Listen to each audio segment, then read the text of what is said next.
The morning after the engagement, Ruth found a note in her mother's handwriting. 3 words. Phase 3 complete. Phase 3? There was a phase 1? There was a phase T2O? Ruth and John were married now. Both still believed they had fooled the other into thinking they were broke. Neither knew their whole love story might have been arranged from day one. To understand the note, Ruth had to understand the plan. And to understand the plan, she had to do something terrifying. Investigate her own mother. Morning. Sleep okay? You look like you're hiding a body. It was an excellent sleep. Thanks for the coffee. Me? Hiding something? Hilarious. You're hilarious. Drink your coffee. So began the strangest honeymoon in history. 2 people deeply in love, both convinced the other was an ordinary broke graduate, both now secretly investigating their own parents. John found the first thread. An old email on his father's tablet, left open by accident. The subject line made his stomach drop. Operation Noodle. They named it. They named it after the Noodles. The Noodles were F.A. key? The instant noodles. The shared earbuds. The broken-down car where they first met. None of it was an accident. Every moment had been staged by 2 sets of parents who had been friends all along. Their parents weren't rivals. That was the lie. They were old friends who decided their stubborn, secretive children would never marry on their own, so they built a love story and let them fall into it. Ruth and John compared notes that night. 2 confessions.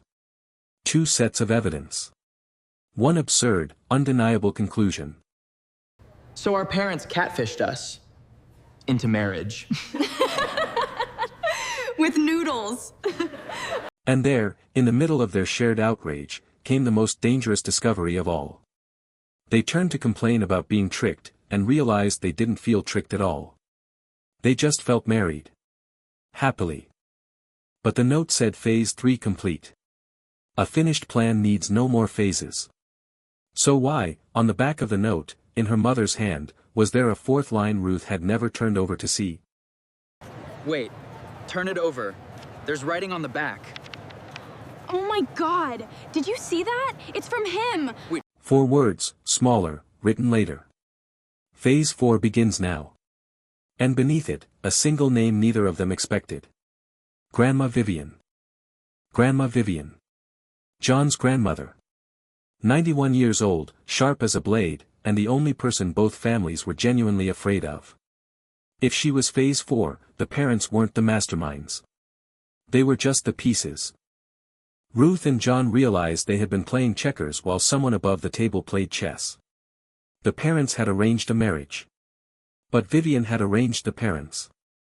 Your grandmother engineered our entire relationship and the parents think it was T.H. Air idea? I know, it's insane. What do we do? They had 2 choices. Confront the family and blow up a plan that had, inconveniently, made them genuinely happy. Or play along, find out what phase 4 actually wanted, and beat Vivian at her own game.